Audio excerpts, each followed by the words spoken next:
ಕರ್ನಾಟಕ ರಾಜ್ಯದ ಸಮಸ್ತ ವಿದ್ಯಾರ್ಥಿಗಳಿಗೆ ನಮಸ್ಕಾರಗಳು. ನಾನು ನಿಮ್ಮ ಪ್ರೀತಿಯ ಶರಣಯ್ಯ ಭಂಡಾರಿ ಮಠ. ಸ್ನೇಹಿತರೆ, ಒಂದು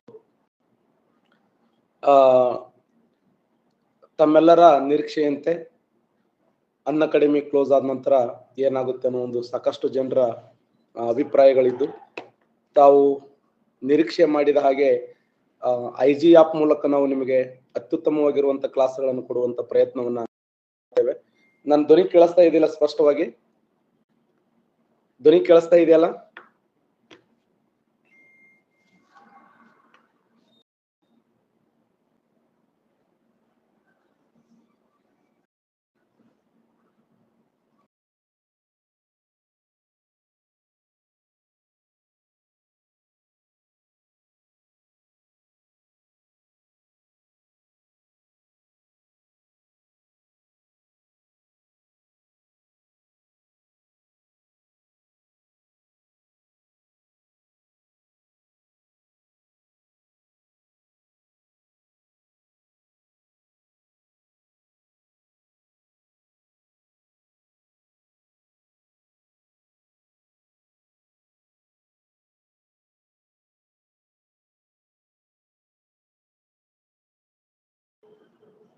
ನನ್ನ ಧ್ವನಿ ಕೇಳಿಸ್ತಾ ಇದೆಯಾ? ಪಲ್ಲವಿ ಅವರೇ, ದೀಪಿಕಾ ಅವರೇ,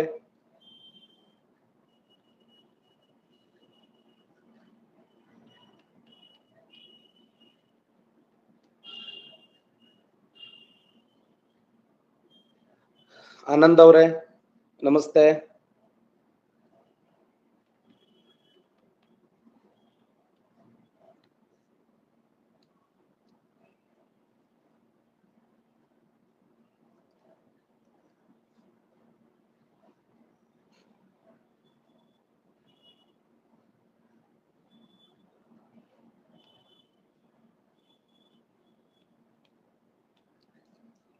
ಓಕೆ, ಒಂದಿಷ್ಟು ಕ್ವಶನ್ಗಳನ್ನು ಡಿಸ್ಕಸ್ ಮಾಡ್ತೇನೆ ನಿಮಗೆ.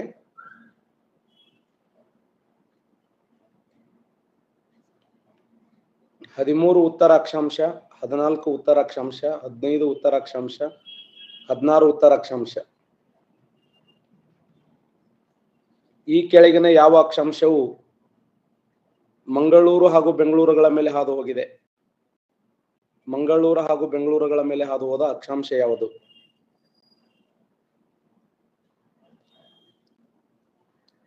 ಸೂಪರ್. ಮಂಗಳೂರು ಹಾಗೂ ಬೆಂಗಳೂರುಗಳ ಮೇಲೆ ಹಾದು ಹೋದ ಅಕ್ಷಾಂಶ ಯಾವ್ದಂದ್ರ ಸರಿಯಾದಂತ ಉತ್ತರ 13 ಉತ್ತರ ಅಕ್ಷಾಂಶ. ನೋಡಿ, ಎಸ್, 13 ಉತ್ತರ ಅಕ್ಷಾಂಶ ಇದೆಯಲ್ಲ,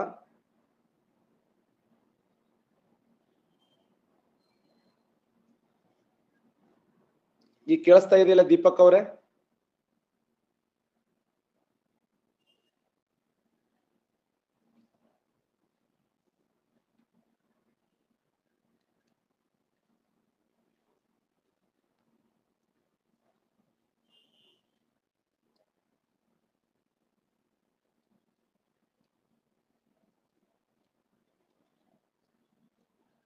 ಪಲ್ಲವಿ ಅವರೇ,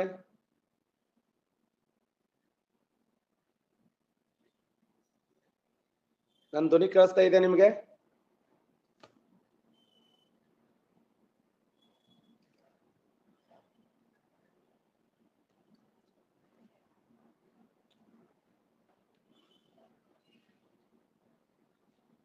ಓಕೆ, ಆನಂದ್ ಅವರೇ,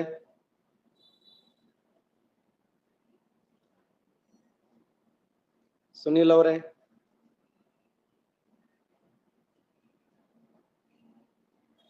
ಬಿಹಾರ್, ತಮಿಳುನಾಡು, ಪಶ್ಚಿಮ ಬಂಗಾಳ, ಆಂಧ್ರ ಪ್ರದೇಶ್ ಈ ಕೆಳಗಿನ ಯಾವ ರಾಜ್ಯವು ಸಂಪೂರ್ಣವಾಗಿ ಭೂಮಿಯಿಂದ ಆವೃತವಾಗಿದೆ?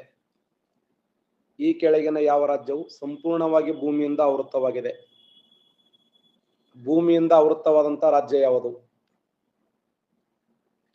ಸಂಪೂರ್ಣವಾಗಿ ಭೂಮಿಯಿಂದ ಆವೃತವಾದ ರಾಜ್ಯ ಅಂದ್ರೆ ಬಿಹಾರ್ ರಾಜ್ಯ. ನೋಡಿ, ತಮಿಳುನಾಡು, ಪಶ್ಚಿಮ ಬಂಗಾಳ, ಆಂಧ್ರ ಪ್ರದೇಶಗಳಿಗೆ ಏನಿದೆ ಅಂತಂದ್ರ ಕೋಸ್ಟಲ್ ಏರಿಯಾ ಇದೆ, ಕರಾವಳಿಯ ತೀರ ಇದೆ. ಇಲ್ಲಿ ತಮಿಳುನಾಡು, ಪಶ್ಚಿಮ ಬಂಗಾಳ, ಆಂಧ್ರ ಪ್ರದೇಶಗಳಿಗೆ ಏನಿದೆ ಅಂತಂದ್ರ ಕರಾವಳಿಯ ತೀರ ಇದೆ, ಕರಾವಳಿಯ ತೀರವನ್ನು ನೋಡ್ತೀವಿ. ಆದ್ರೆ ಬಿಹಾರ ರಾಜ್ಯಕ್ಕೆ ಏನಿಲ್ಲ ಅಂದ್ರ ಕೋಸ್ಟಲ್ ಏರಿಯಾ ಇಲ್ಲ. ಆ ಉದ್ದೇಶಕ್ಕಾಗಿ ಭಾರತ ದೇಶದಲ್ಲಿ ಕರಾವಳಿಯ ತೀರವನ್ನು ಹಂಚಿಕೊಂಡಂತ ರಾಜ್ಯಗಳ ಸಂಖ್ಯೆ ಎಷ್ಟಂದ್ರ 9 ರಾಜ್ಯಗಳು ನೋಡಿ. ಟೋಟಲ್ 9 ರಾಜ್ಯಗಳದವಲ್ಲ, 9 ರಾಜ್ಯಗಳು. ನಮ್ಮ ಭಾರತ ದೇಶದಲ್ಲಿ ಕರಾವಳಿಯ ತೀರವನ್ನು ಹಂಚಿಕೊಂಡಂತ ರಾಜ್ಯಗಳ ಸಂಖ್ಯೆ. ದೇಶದಲ್ಲಿ ಒಟ್ಟಾರೆ ಕರಾವಳಿಯ ತೀರವನ್ನು ಹಂಚಿಕೊಂಡ ರಾಜ್ಯಗಳ ಸಂಖ್ಯೆ ಎಷ್ಟಂದ್ರ 9 ರಾಜ್ಯಗಳು. 9 ರಾಜ್ಯಗಳು ಯಾವುವು? 1, 2 ಮಹಾರಾಷ್ಟ್ರ, 3 ಗೋವಾ, ಕರ್ನಾಟಕ, ಕೇರಳ ರಾಜ್ಯ, ತಮಿಳುನಾಡು, ಆಂಧ್ರ ಪ್ರದೇಶ್, ಒಡಿಸ್ಸಾ, ಪಶ್ಚಿಮ ಬಂಗಾಳ, ಒಡಿಸ್ಸಾ, ಆಂಧ್ರ ಪ್ರದೇಶ್, ತಮಿಳುನಾಡು, ಕೇರಳ, ಕರ್ನಾಟಕ, ಗೋವಾ, ಮಹಾರಾಷ್ಟ್ರ, ಗುಜರಾತ್. ಕೇಳಿಸ್ತಿಲ್ಲ ದೀಪಿಕಾ? ನನ್ನ ಧ್ವನಿ ಕೇಳಿಸ್ತಾ ಇಲ್ಲ? ದೇಶದ 9 ರಾಜ್ಯಗಳ ಏನದವಲ್ಲ, ಕರಾವಳಿಯ ತೀರವನ್ನು ಹಂಚಿಕೊಂಡಂತ ರಾಜ್ಯಗಳ ಸಂಖ್ಯೆ.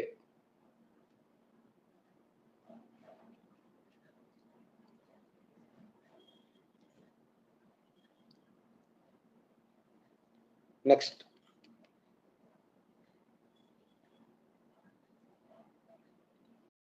ಪ್ರದೇಶ್,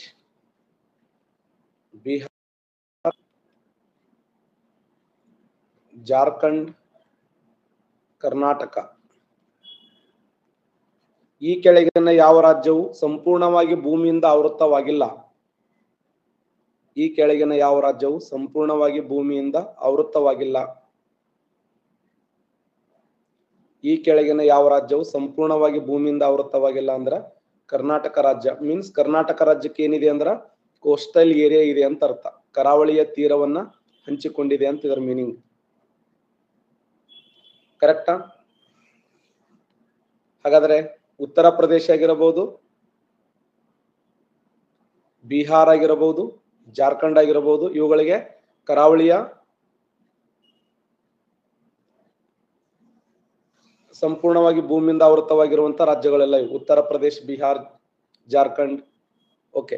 ಅತಿ ಹೆಚ್ಚು ತನ್ನ ಸುತ್ತಲೂ ಗಡಿಯನ್ನು ಹಂಚಿಕೊಂಡಂತ ರಾಜ್ಯ ಯಾವುದು? ತನ್ನ ಸುತ್ತಲೂ ಗರಿಷ್ಠ ಪ್ರಮಾಣದಲ್ಲಿ ಗಡಿಯನ್ನು ಹಂಚಿಕೊಂಡ ರಾಜ್ಯ. Very good. ತನ್ನ ಸುತ್ತಲೂ ಗರಿಷ್ಠ ಪ್ರಮಾಣದಲ್ಲಿ ಗಡಿಯನ್ನು ಹಂಚಿಕೊಂಡ ರಾಜ್ಯ ಅಂದ್ರೆ ಉತ್ತರ ಪ್ರದೇಶ್. ಸುಮಾರು 9 ರಾಜ್ಯಗಳೊಂದಿಗೆ ಗಡಿ ಹಂಚಿಕೊಂಡಿದೆ ನೋಡಿ. 9 ರಾಜ್ಯಗಳೊಂದಿಗೆ ಗಡಿಯನ್ನು ಹಂಚಿಕೊಂಡಿದೆ ಉತ್ತರ ಪ್ರದೇಶ್. ಈ ತರ ಪ್ರಶ್ನೆಗಳನ್ನು ಕೇಳಿದ್ದಾನೆ. 9 ರಾಜ್ಯಗಳೊಂದಿಗೆ ಗಡಿಯನ್ನ ಹಂಚಿಕೊಂಡಿದೆ.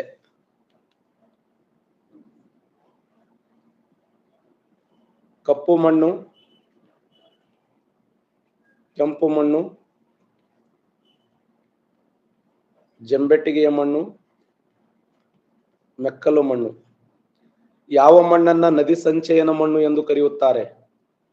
ಯಾವ ಮಣ್ಣನ್ನ ನದಿ ಸಂಚಯನ ಮಣ್ಣು ಎಂದು ಕರೆಯುತ್ತಾರೆ? ನದಿ ಸಂಚಯನ ಮಣ್ಣು. ಯಾವ ಮಣ್ಣನ್ನ ನದಿ ಸಂಚಯನ ಮಣ್ಣು ಎನ್ನುವರಂದ್ರ ಮೆಕ್ಕಲು ಮಣ್ಣನ್ನ ನದಿ ಸಂಚಯನ ಮಣ್ಣು ಅಂತ ಕರೀತಾರೆ. ಮೆಕ್ಕಲು ನದಿ ಸಂಚಯನ ಮಣ್ಣು. ಯಾವ ಮಣ್ಣನ್ನ ರೇವೆ ಮಣ್ಣು ಎನ್ನುವರು? ಯಾವ ಮಣ್ಣನ್ನ ರೇವೆ ಮಣ್ಣು ಎನ್ನುವರು?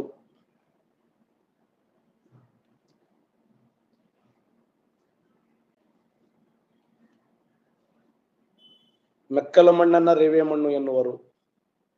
ಮೆಕ್ಕಲ ಮಣ್ಣನ್ನ ರೇವೆ ಮಣ್ಣು ಅಂತ ಕರೀತಾರೆ. ಈ ಕೆಳಗಿನ ಯಾವ ಮಣ್ಣನ್ನ ರೆಗೂರು ಮಣ್ಣು ಎನ್ನುವರು? ರೆಗೂರು ಮಣ್ಣು ಎಂದು ಕರೆಯುತ್ತಾರೆ.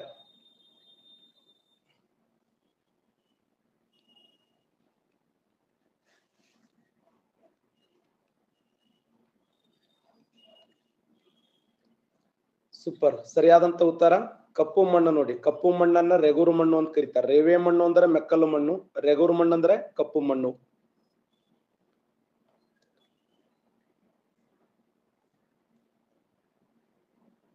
ಮೂರು, 4, 5, 6. ಪ್ರಸ್ತುತ ಕರ್ನಾಟಕ ರಾಜ್ಯದಲ್ಲಿ ಕಂಡುಬರುವ ರಾಮ್ಸಾರ್ ತಾಣಗಳ ಸಂಖ್ಯೆ ಎಷ್ಟು? ಪ್ರಸ್ತುತ ಕರ್ನಾಟಕ ರಾಜ್ಯದಲ್ಲಿ ಕಂಡುಬರುವ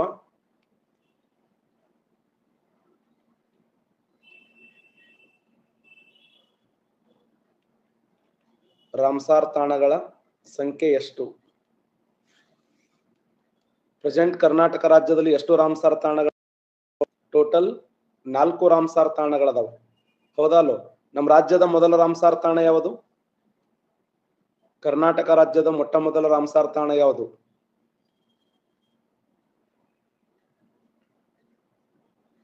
ಸೂಪರ್.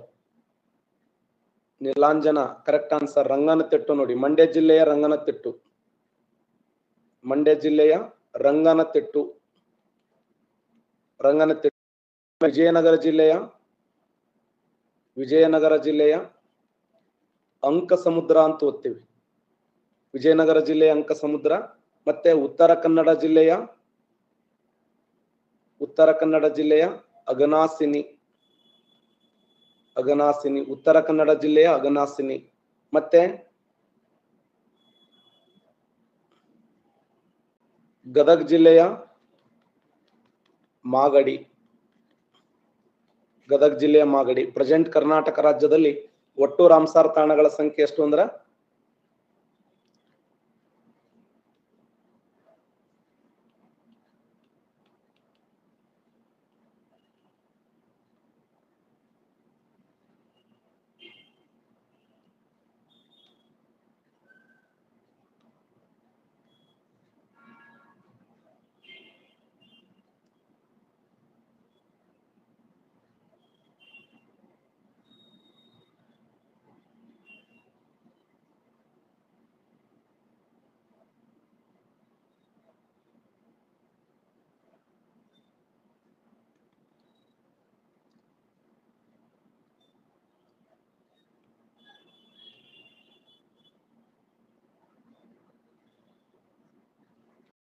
ಆಪ್ನಲ್ಲಿ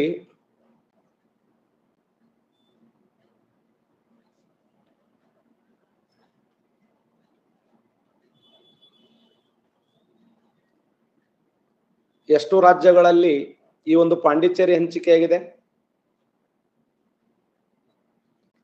ಎಷ್ಟು ರಾಜ್ಯಗಳಲ್ಲಿ ಪಾಂಡಿಚೇರಿ ಹಂಚಿಕೆಯಾಗಿದೆ? ಸೂಪರ್. 3 ರಾಜ್ಯಗಳಲ್ಲಿ ಹಂಚಿಕೆಯಾಗಿದೆ ನೋಡಿ. 3 ರಾಜ್ಯಗಳಲ್ಲಿ ಪಾಂಡಿಚೇರಿ ಹಂಚಿಕೆಯಾಗಿದೆ. 3 ರಾಜ್ಯಗಳು, 3 ಸ್ಟೇಟ್ಸ್. 3 ರಾಜ್ಯ ಯಾವ್ದಂದ್ರ ಯಾನಂ, ಪಾಂಡಿಚೇರಿ ಯಾನಂ ಆಂಧ್ರ ಪ್ರದೇಶದಲ್ಲಿದೆ. ಪುದುಚೇರಿ ತಮಿಳುನಾಡು. ಕೇರಳ ರಾಜ್ಯದಲ್ಲಿ ಮಾಹೆ. ಯಾನಂ ಎಲ್ಲಿದೆ ಅಂದ್ರೆ ಆಂಧ್ರ ಪ್ರದೇಶದಲ್ಲಿ ಯಾನಂ ನೋಡ್ತೀವಿ. ಆಂಧ್ರ ಪ್ರದೇಶದಲ್ಲಿ ಯಾನಂ, ತಮಿಳುನಾಡಿನಲ್ಲಿ ಪುದುಚೇರಿ ಅಥವಾ ಪಾಂಡಿಚೇರಿ. ಇನ್ನು ಕೇರಳ ರಾಜ್ಯದಲ್ಲಿ ಮಾಹೆ. ಅನ್ನುವಂತ ಸ್ಥಳ ಇದೆ, ಫೇಮಸ್. ಮಾಹೆ ದೇಶದ ಅತ್ಯಂತ ಚಿಕ್ಕದಾಗಿರುವಂತ ಜಿಲ್ಲೆ. ಕೇವಲ 9 ಚದರ ಕಿಲೋಮೀಟರ್ ವಿಸ್ತೀರ್ಣ ಇದೆ ನೋಡಿ. ದೇಶದ ಅತ್ಯಂತ ಚಿಕ್ಕದಾಗಿರುವಂತ ಜಿಲ್ಲೆ ಅಂತಂದ್ರೆ ಮಾಹೆ. ದೇಶದ ಅತಿ ದೊಡ್ಡ ಜಿಲ್ಲೆ ಯಾವುದು? ದೇಶದ ಅತ್ಯಂತ ದೊಡ್ಡದಾಗಿರುವಂತ ಜಿಲ್ಲೆ, ವೆರಿ ಗುಡ್, ಗುಜರಾತದ ಕಚ್ ನೋಡಿ. ಕಚ್ ಅನ್ನುವಂಥದ್ದು 40,000 ಚದರ ಕಿಲೋಮೀಟರ್ ಇದೆ ನೋಡಿ. ಗುಜರಾತ್ ರಾಜ್ಯದ ಕಚ್ ದೇಶದ ಅತ್ಯಂತ ದೊಡ್ಡದಾಗಿರುವಂತ ಜಿಲ್ಲೆ. ದೇಶದ ಅತಿ ಚಿಕ್ಕ ಜಿಲ್ಲೆ ಅಂದ್ರೆ ಮಾಹೆ ಕೇರಳ ರಾಜ್ಯದಲ್ಲಿ ಕಂಡು ಬರ್ತದೆ. ಮಾಹೆ. ದೇಶದಲ್ಲಿ ಅತ್ಯಂತ ದೊಡ್ಡದಾಗಿರುವಂತ ರಾಜ್ಯಗಳು ಯಾವುವು? ಅತಿ ದೊಡ್ಡ ರಾಜ್ಯ ಯಾವ್ದಂತಂದ್ರ ಇಡೀ ದೇಶದಲ್ಲಿ ಅತ್ಯಂತ ದೊಡ್ಡದಾಗಿರುವಂತ ರಾಜ್ಯ ಸೂಪರ್, ರಾಜಸ್ಥಾನ್ ದೊಡ್ಡದಾಗಿರುವಂತ ರಾಜ್ಯ ರಾಜಸ್ಥಾನ್. 2ನೇ ರಾಜ್ಯ ಮಧ್ಯಪ್ರದೇಶ್. 3ನೇದ್ದು ಮಹಾರಾಷ್ಟ್ರ MH. 4ನೇದ್ದು ಉತ್ತರ ಪ್ರದೇಶ್. 5ನೇದ್ದು ಗುಜರಾತ್. 6ನೇದ್ದು ಕರ್ನಾಟಕ. ಅತ್ಯಂತ ದೊಡ್ಡ ರಾಜ್ಯಗಳು ಇವು. ರಾಜಸ್ಥಾನ್, ಮಧ್ಯಪ್ರದೇಶ್, ಮಹಾರಾಷ್ಟ್ರ, ಉತ್ತರ ಪ್ರದೇಶ್, ಗುಜರಾತ್, ಕರ್ನಾಟಕ. ಕರೆಕ್ಟಾ? ಅತ್ಯಂತ ಚಿಕ್ಕ ರಾಜ್ಯಗಳು ನವೀನ್.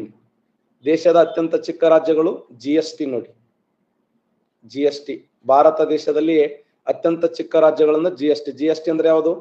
ಗೋವಾ, ಸಿಕ್ಕಿಂ, ತ್ರಿಪುರಾ ನೋಡಿ. ಇವು ದೊಡ್ಡ ರಾಜ್ಯಗಳಾದರೆ ಇವು ಚಿಕ್ಕ ರಾಜ್ಯಗಳು. ಇದೇನು ವಿಸ್ತೀರ್ಣದಲ್ಲಿ ನೋಡಿ. ವಿಸ್ತೀರ್ಣದಲ್ಲಿ ಅತಿ ದೊಡ್ಡ ರಾಜ್ಯ ಅಂದ್ರೆ ರಾಜಸ್ಥಾನ್. 2ನೇ ರಾಜ್ಯ ಮಧ್ಯಪ್ರದೇಶ್, ಮಹಾರಾಷ್ಟ್ರ, ಉತ್ತರ ಪ್ರದೇಶ್, ಗುಜರಾತ್, ಕರ್ನಾಟಕ. ಚಿಕ್ಕ ರಾಜ್ಯ ಅಂದ್ರೆ ಗೋವಾ, ಸಿಕ್ಕಿಂ, ತ್ರಿಪುರ. ಕರೆಕ್ಟಾ?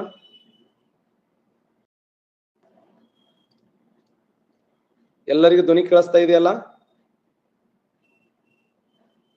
ನನ್ನ ಧ್ವನಿ ಕ್ಲಿಯರ್ ಇದೆ ಎಲ್ಲರಿಗೆ? ತಮ್ಮ ಕೊಡಿ ನೋಡೋಣ ಸರಿ. ಸೂಪರ್. ಸಿದ್ದು ಮಡಿವಾಳರ್, ಸುನಿತಾ ಅವರು, ಯಮನಪ್ಪ ಅವರು, ಸಂತೋಷ್ ಗಾಣಿಗರ್ ಅವರು, ಪ್ರವೀಣ್ ಅವರು, ಭಾಗ್ಯಪಿ ನಾಯಕ್ ಅವರು, ಸುನಿಲ್ ಅವರು, ಮಮತಾ ಗೌಡ ಅವರು. ಬಹಳ ಖುಷಿ ಆಯ್ತು ನಿಮ್ನೆಲ್ಲ ಮತ್ತೆ ನಾ ಆ್ಯಪ್ದಲ್ಲಿ ನೋಡ್ತಾ ಇದ್ದೇನೆ. ಸೇಮ್ ಅನ್ಅಕಾಡೆಮಿ ಆ್ಯಪ್ ಇದು, ಏನ್ ಚೇಂಜ್ ಇಲ್ಲ ಸ್ವಲ್ಪನು. ಶಂಕರಗೌಡ ಪಾಟೀಲ್ ಅವರು, ರಿಯಾಜ್ ಅಗಸಿಮನಿ ಅವರು,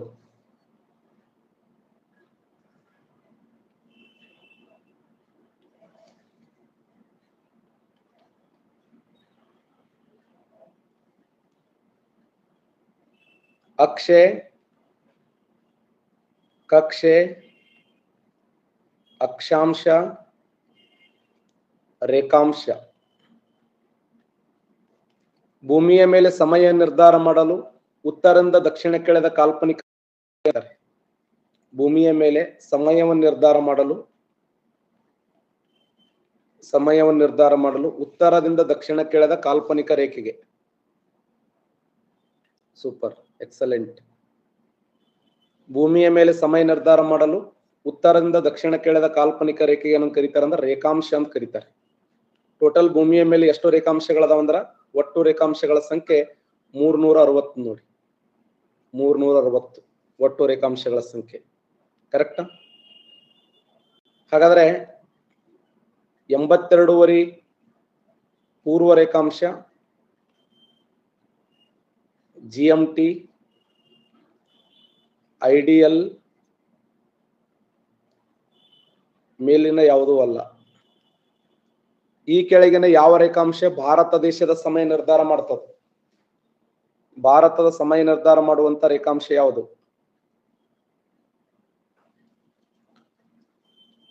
ಭಾರತಕ್ಕೆ ಸಮಯವನ್ನು ನಿರ್ಧಾರ ಮಾಡುವಂತ ರೇಖಾಂಶ ಯಾವುದಂದ್ರ ಸೂಪರ್, ಪೂರ್ವ ರೇಖಾಂಶ ನೋಡಿ. ಈ 82 ಪೂರ್ವ ರೇಖಾಂಶ ಇದೆಯಲ್ಲ, ಇದು ಭಾರತ ದೇಶದ ಸಮಯವನ್ನು ನಿರ್ಧಾರ ಮಾಡ್ತದೆ. ಹಾಗಾದ್ರೆ ಭಾರತ ಸಮಯ ನಿರ್ಧಾರ ಮಾಡುವಂತ 82 ಪೂರ್ವ ರೇಖಾಂಶ ಎಷ್ಟು ರಾಜ್ಯಗಳ ಮೇಲೆ ಹಾದು ಹೋಗಿದೆ? 5 ರಾಜ್ಯಗಳು, 6 ರಾಜ್ಯಗಳು, 8 ರಾಜ್ಯಗಳು, 9 ರಾಜ್ಯಗಳು.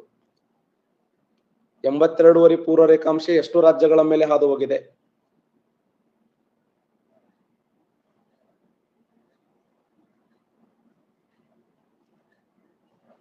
ಸೂಪರ್. ಟೋಟಲ್ 5 ರಾಜ್ಯಗಳ ಮೇಲೆ ಹಾದು ಹೋಗಿದೆ ನೋಡಿ. 5 ರಾಜ್ಯಗಳು ಯಾವಂದ್ರ ನಂಬರ್ 1 ಉತ್ತರ ಪ್ರದೇಶ್, UP, ಉತ್ತರ ಪ್ರದೇಶ್, ಮಧ್ಯಪ್ರದೇಶ್, ಛತ್ತೀಸ್ಗಢ, ಒಡಿಸ್ಸಾ ಮತ್ತೆ ಆಂಧ್ರ ಪ್ರದೇಶ್. ಉತ್ತರ ಪ್ರದೇಶದ ಅಲಹಾಬಾದ್ ಮೂಲಕ ಹಾದು ಹೋಗ್ತದೆ.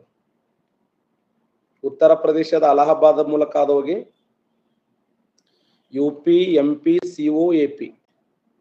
ಆಂಧ್ರ ಪ್ರದೇಶದ ಕಾಕಿನಾಡು, ಉತ್ತರ ಪ್ರದೇಶದ ಅಲಹಾಬಾದ್ ಮೂಲಕ ಹಾದು ಹೋಗಿ ಆಂಧ್ರ ಪ್ರದೇಶದ ಕಾಕಿನಾಡು. ಅದಕ್ಕೆ ಇದನ್ನ ಏನ್ ಕರೆದರು? ಅಲಹಾಬಾದ್ ರೇಖಾಂಶ ಅಂತ ಕರೀತಾರ, ಅಥವಾ ಇದನ್ನ ಕಾಕಿನಾಡು ರೇಖಾಂಶ ಅಂತ ಕರೀತಾರ. ಟೋಟಲ್ 5 ರಾಜ್ಯಗಳ ಮೇಲೆ ಹಾದು ಹೋಗ್ತದೆ. 5 ರಾಜ್ಯಗಳ ಮೇಲೆ ಹಾದು ಹೋಗುವಂತ ರೇಖಾಂಶ 82 ಪೂರ್ವ ರೇಖಾಂಶ. 6 ದೇಶಗಳು, 8 ದೇಶಗಳು, 18 ದೇಶಗಳು, 17 ದೇಶಗಳು. 0 ಡಿಗ್ರಿ ರೇಖಾಂಶ ಎಷ್ಟು ದೇಶಗಳ ಮೇಲೆ ಹಾದು ಹೋಗ್ತದೆ? 0 ಡಿಗ್ರಿ ರೇಖಾಂಶ ಎಷ್ಟು ದೇಶಗಳ ಮೇಲೆ ಹಾದು ಹೋಗಿದೆ?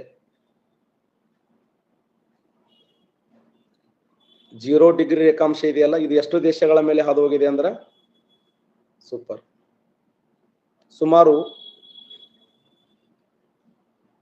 8 ದೇಶಗಳ ಮೇಲೆ ಹಾದು ಹೋಗಿದೆ ನೋಡಿ. ಆ ದೇಶಗಳು ಯಾವಂದ್ರ BSF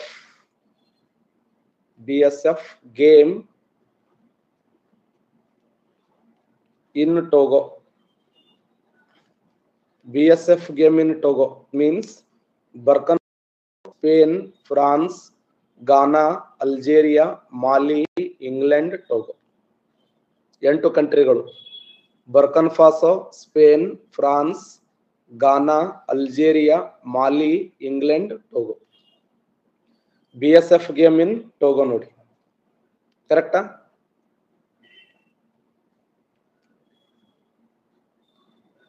ಐದು ಗಂಟೆ 30 ನಿಮಿಷ, 6 ಗಂಟೆ 30 ನಿಮಿಷ, 8 ಗಂಟೆ 30 ನಿಮಿಷ, 10 ಗಂಟೆ 30 ನಿಮಿಷ. GMT ಗಿಂತ ಭಾರತ ದೇಶದ ಸಮಯ ಎಷ್ಟು ಗಂಟೆ ಮುಂದಿರ್ತದೆ? GMT ಗಿಂತ ಭಾರತದ ಸಮಯ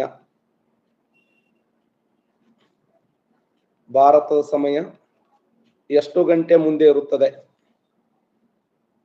ಸೂಪರ್, ಎಲ್ಲರೂ ಕರೆಕ್ಟ್ ಆನ್ಸರ್ ಮಾಡಿದ್ದೀರಿ. 93% ಕರೆಕ್ಟ್ ಆನ್ಸರ್ ಮಾಡಿದ್ದೀರಿ. ಎಕ್ಸಲೆಂಟ್. ಸರಿಯಾದಂತ ಉತ್ತರ 5 ಗಂಟೆ 30 ನಿಮಿಷ ಮುಂದಿರ್ತದೆ ನೋಡಿ. GMT ಗಿಂತ ಭಾರತ ದೇಶದ ಸಮಯ ಎಷ್ಟು ಗಂಟೆ ಮುಂದಿರ್ತಂದ್ರ 5 ಗಂಟೆ 30 ನಿಮಿಷ ಮುಂದೆ ಇರುತ್ತದೆ. GMT ಗಿಂತ ಭಾರತ ಸಮಯ 5 ಗಂಟೆ 30 ನಿಮಿಷ ಮುಂದಿರ್ತದೆ. ಇಂಪಾರ್ಟೆಂಟ್ ಆಗಿರುವಂತ ಪಾಯಿಂಟ್. ಅಂದ್ರೆ ಅಲ್ಲಿ 12 ಗಂಟೆ ಆಗಿತ್ತಂದ್ರ ನಮ್ಮಲ್ಲಿ 5 ಗಂಟೆ 30 ನಿಮಿಷ. ಅವರಲ್ಲಿ 1 ಆಗಿತ್ತಂದ್ರೆ ನಮ್ಮಲ್ಲಿ 6 ಗಂಟೆ 30 ನಿಮಿಷ. ಅವರಲ್ಲಿ 2 ಆಗಿತ್ತಂದ್ರೆ ನಮ್ಮಲ್ಲಿ 7 ಗಂಟೆ 30 ನಿಮಿಷ. ಅವರಲ್ಲಿ 3 ಆಗಿತ್ತಂದ್ರೆ ನಮ್ಮಲ್ಲಿ 8 ಗಂಟೆ 30 ನಿಮಿಷ. ಈ ತರ ಅವ್ರಿಗಿಂತ ನಮ್ದು 5 ಗಂಟೆ 30 ನಿಮಿಷ ಯಾವಾಗ್ಲೂ ಏನಾಗಿರ್ತಂದ್ರ ಮುಂದಾಗಿರ್ತದೆ.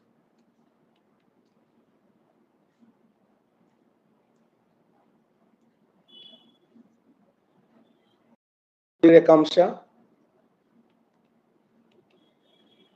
0 ಡಿಗ್ರಿ ಅಕ್ಷಾಂಶ 23.5 ಡಿಗ್ರಿ ಉತ್ತರ ಅಕ್ಷಾಂಶ 23.5 ಡಿಗ್ರಿ ದಕ್ಷಿಣ ಅಕ್ಷಾಂಶ.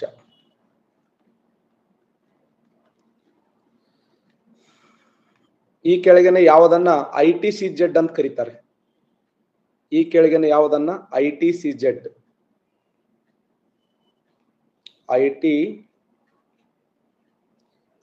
ಎನ್ನುವರು?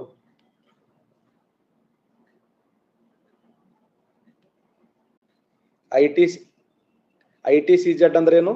Internal convergence zone. ಕನ್ನಡದಲ್ಲಿ ಅಂತರ್ ಉಷ್ಣ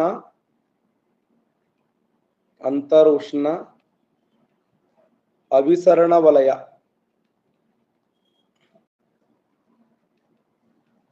ಅಂತರ ಉಷ್ಣ ಅಭಿಸರಣ ವಲಯ ಅಂದ್ರು ಒಂದೇ, ITCZ ಅಂದ್ರು ಒಂದೇ. ಟ್ರಾಫಿಕಲ್ ಕನ್ವರ್ಜೆನ್ಷನ್ ಝೋನ್ ಕರೀತಾರೆ ನೋಡಿ. 0 ಡಿಗ್ರಿ ಅಕ್ಷಾಂಶ. ಯಾವುದನ್ನ ಶಾಂತ ಕಠಿಣ ವಲಯ ಎಂದು ಕರೆಯುತ್ತಾರೆ? ಯಾವುದನ್ನ ಶಾಂತ ಕಠಿಣ ವಲಯ ಎನ್ನುವರು? ಶಾಂತ ಕಠಿಣ ವಲಯ ಎಂದು ಯಾವುದನ್ನು ಕರೆಯುತ್ತಾರೆ? ಸೂಪರ್. ಈ ಕೆಳಗಿನ ಯಾವುದನ್ನ ಶಾಂತ ಕಠಿಣ ವಲಯ ಎನ್ನುವರಂದ್ರ ಈ ಒಂದು 0 ಡಿಗ್ರಿ ಅಕ್ಷಾಂಶವನ್ನ ಶಾಂತ ಕಠಿಣ ವಲಯ ಅಂತ ಕರೀತಾರೆ. ಅಥವಾ ಇದನ್ನ ಡೋಲ್ಡ್ರಮ್ ಅಂತ ಕರೀತಾರೆ ನೋಡಿ. ಡೋಲ್ಡ್ರಮ್ ಅಂದ್ರು ಒಂದೇ, ಶಾಂತ ಕಠಿಣ ವಲಯ ಅಂದ್ರು ಒಂದೇ, ಸಮಭಾಜಕ ವೃತ್ತ ಅಂದ್ರು ಒಂದೇ, 0 ಡಿಗ್ರಿ ಅಕ್ಷಾಂಶ ಅಂದ್ರು ಒಂದೇ. ಜೂನ್ 21ರಂದು ಸೂರ್ಯನ ಕಿರಣಗಳು ಈ ಕೆಳಗಿನ ಯಾವುದರ ಮೇಲೆ ನೇರವಾಗಿ ಬೀಳುತ್ತವೆ? ಜೂನ್ 21ರಂದು ಸೂರ್ಯನ ಕಿರಣಗಳು ಈ ಕೆಳಗೆ ಯಾವುದರ ಮೇಲೆ ನೇರವಾಗಿ ಬೀಳುತ್ತವೆ?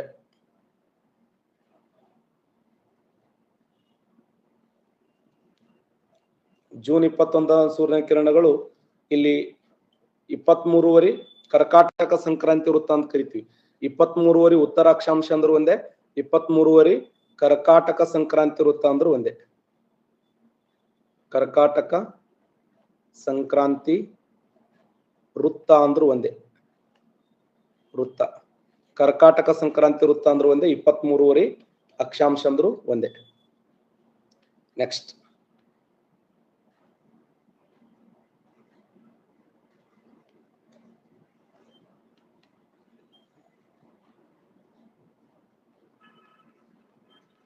ಜೂನ್ 21,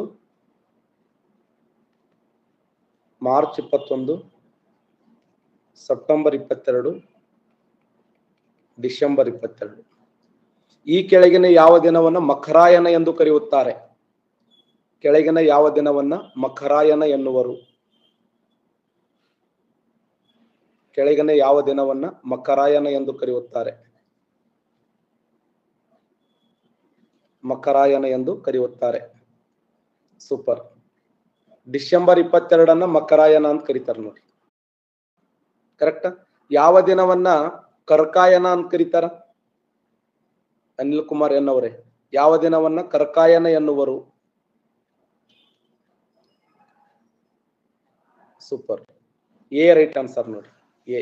ಜೂನ್ 21 ಇದೆಯಲ್ಲ, ಈ ಜೂನ್ 21 ಏನಂತ ಕರೀತಾರಂದ್ರೆ ಕರ್ಕಾಯನ ಅಂತ ಕರೀತಾರೆ. ಕರ್ಕಾಯನ. ಕರ್ಕಾಯನ. ಕರ್ಕಾಯನ ಎಂದರೆ ಜೂನ್ 21. ಮಕರಾಯನ ಎಂದರೆ ಡಿಸೆಂಬರ್ 22. ಇದು ಕರ್ಕಾಯನ ಆದರೆ ಇದು ಮಕರಾಯನ. ವಿಜಯ್ ಪತ್ತಾರ್ ಅವರು ವಿಲೇಜ್ ಅಕೌಂಟೆಂಟ್ ಎಕ್ಸಾಮ್ ಇಂಟರ್ವ್ಯೂ ಇರುತ್ತಾ ಸರ್ ಅಂತ? ಇಲ್ಲ, ಇಂಟರ್ವ್ಯೂ ಇರಂಗಿಲ್ಲ. ಎಕ್ಸಾಮ್ ನಡೆಸಿದೆ ಅಪರೂಪ, ಇನ್ನು ಇಂಟರ್ವ್ಯೂ ಎಲ್ಲಿದೆ ಬರ್ತಿರ್ಬೇಕು. ನಿಮ್ ಕಾಲ ಮಿಕ್ಕಿ ಹೋಗ್ಯದ. ನಾನು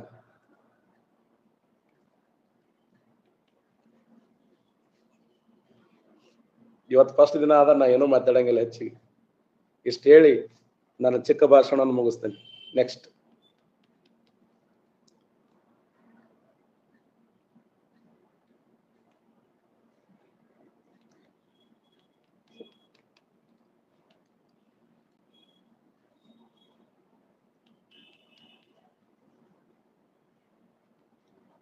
ಕರ್ನಾಟಕ,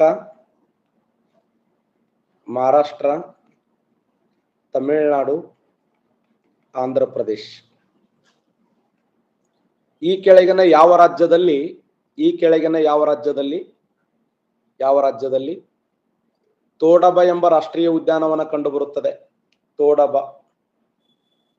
ತೋಡಬ ಎಂಬ ರಾಷ್ಟ್ರೀಯ ಉದ್ಯಾನವನ ಕಂಡುಬರುತ್ತದೆ. ಪ್ರಸಿದ್ಧವಾದ ತೋಡಬ ರಾಷ್ಟ್ರೀಯ ಉದ್ಯಾನವನ ಯಾವ ರಾಜ್ಯದಲ್ಲಿದೆ? ಸೂಪರ್. ತೋಡಬ ರಾಷ್ಟ್ರೀಯ ಉದ್ಯಾನವನ ಯಾವ ರಾಜ್ಯದಲ್ಲಿದೆ ಅಂದ್ರೆ ಮಹಾರಾಷ್ಟ್ರದಲ್ಲಿದೆ ನೋಡಿ. ಸಂಜಯ್ ಗಾಂಧಿ ರಾಷ್ಟ್ರೀಯ ಉದ್ಯಾನವನ ಯಾವ ರಾಜ್ಯದಲ್ಲಿದೆ? ಸಂಜಯ್ ಗಾಂಧಿ ರಾಷ್ಟ್ರೀಯ ಉದ್ಯಾನವನ ಯಾವ ರಾಜ್ಯದಲ್ಲಿದೆ?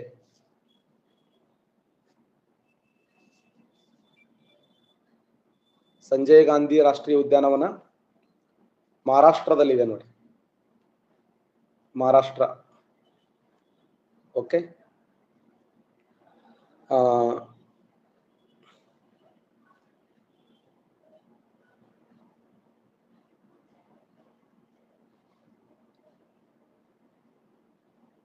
ವಿಲೇಜ್ ಅಕೌಂಟೆಂಟ್ಗೆ ಸಂಬಂಧಪಟ್ಟಿರ್ತಕ್ಕಂಥ ಅರ್ಜಿಗಳು ಪ್ರಾರಂಭ ಆಗಿದ್ದಾವೆ. ಕರೆಕ್ಟ್ ಕಾಸ್ಟ್ ಇನ್ಕಮ್ ಹೊಸದ್ ತೆಗೆಸ್ರಿ. ಕನ್ನಡ ಮಾಧ್ಯಮ, ರೂರಲ್, ನಿಮ್ಮ ಕಾಸ್ಟ್ ಅಂಡ್ ಇನ್ಕಮ್, ಆಮೇಲೆ ನಿಮ್ಗೆ ಏನು ಯೋಜನಾ ನಿರಾಶ್ರಿತರು, ಇವೆಲ್ಲ ಏನೇನದವಲ್ಲ ಎಲ್ಲವುಗಳನ್ನ ಕರೆಕ್ಟ್ ಹಾಕಿ ನೀವು ಎಕ್ಸಾಮ್ಗಳನ್ನ ಬರೆಯಕ್ಕೆ ಶುರು ಮಾಡ್ರಿ. IC ನೀವು ಯಾವ್ದಂತ ಹೇಳ್ತೀನಿ ನಂದಕುಮಾರ್ ಅವರೇ. IC ಅಂದ್ರೆ IC, ಜಿಯೋಗ್ರಫಿ ಅಂದ್ರೆ ಜಿಯೋಗ್ರಫಿ, ಹಿಸ್ಟ್ರಿ ಅಂದ್ರೆ ಹಿಸ್ಟ್ರಿ. ನಾವು ಮತ್ತು ಈಶ್ವರಗಿರಿ ಸರ್ ಅವರು IG ಆಪ್ ಮೂಲಕ ಒಂದು ಅದ್ಭುತವಾಗಿರುವಂತ ಕ್ಲಾಸ್ಗಳನ್ನು ಕೊಡುವಂತ ಮಾಡ್ತೀವಿ. ನಮ್ಮ ಬಗ್ಗೆ ನಿಮ್ಗೆಲ್ಲ ಗೊತ್ತದೆ. ನಾವು ಸರಿಸುಮಾರು 4-5 ವರ್ಷಗಳಿಂದ ಇಬ್ರು ಕೂಡ್ಕೊಂಡು ಒಂದು ವಿಶಿಷ್ಟವಾಗಿರುವಂತ ಅನ್ಅಕಾಡೆಮಿಯಲ್ಲಿ ಕ್ಲಾಸ್ಗಳನ್ನ ಮಾಡ್ತಾ ಇದ್ದೆವು. ಬಹುಶಃ ಅಲ್ಲಿ ಸ್ವಲ್ಪ ಹೆಚ್ಚು ಕಡಿಮೆ ಆದ ಸಲುವಾಗಿ ಅದು ನಮ್ಮ ಇಂದ ಆ್ಯಪ್ ದೂರ ಆಯಿತು. ಬಟ್ ನಮ್ಮ ವಿದ್ಯಾರ್ಥಿಗಳ ಸಲುವಾಗಿ ಒಂದು ಆ್ಯಪ್ ಅನ್ನು ಮಾಡಿ ಯಾವುದೇ ನಿಮ್ಮಿಂದ ಹಣ ಗಳಿಸಬೇಕು ಆ ವಿಚಾರ ಇಟ್ಟುಕೊಂಡು ನಾವು ಇದನ್ನು ಓಪನ್ ಮಾಡಿಲ್ಲ. ನಿಮಗೆ ಅತ್ಯುತ್ತಮವಾದಂತ ಸೇವೆಯನ್ನು ಕೊಡಬೇಕು ಅನ್ನುವಂಥ ಉದ್ದೇಶವನ್ನು ಇಟ್ಟುಕೊಂಡು ನಾವು ಇದನ್ನ ಆರಂಭ ಮಾಡಿದ್ದೇವೆ. ತಮ್ಮೆಲ್ಲರಿಗೂ ಒಳ್ಳೆಯದಾಗಲಿ. ಇವತ್ತಿನ ಫಸ್ಟ್ ಕ್ಲಾಸ್ ಒಂದು ಟ್ರಯಲ್ ನಾವು ಇದನ್ನು ನೋಡಿದೆವು. ಎಲ್ಲರಿಗೆ ನಮಸ್ಕಾರಗಳನ್ನು ಹೇಳ್ತಾ ಆದಷ್ಟು ನಿಮ್ಮ ಸ್ನೇಹಿತರಿಗೆ ಇದನ್ನ ಡೌನ್ಲೋಡ್ ಮಾಡಿ. ನಾನು ಗ್ರೂಪ್ನಲ್ಲಿ ಇದನ್ನ ಶೇರ್ ಮಾಡ್ತೇನೆ. ನೀವು ಕೂಡ ನಿಮ್ಮ ಫ್ರೆಂಡ್ಸ್ಗೆ ಶೇರ್ ಮಾಡಿ, ಡೌನ್ಲೋಡ್ ಮಾಡಿ ಪ್ರತಿದಿನ ಕ್ಲಾಸ್ಗಳಿಗೆ ಅಟೆಂಡ್ ಆಗ್ರಿ. ಎಲ್ಲರಿಗೂ ಒಳ್ಳೆಯದಾಗಲಿ. ನಮಸ್ಕಾರ.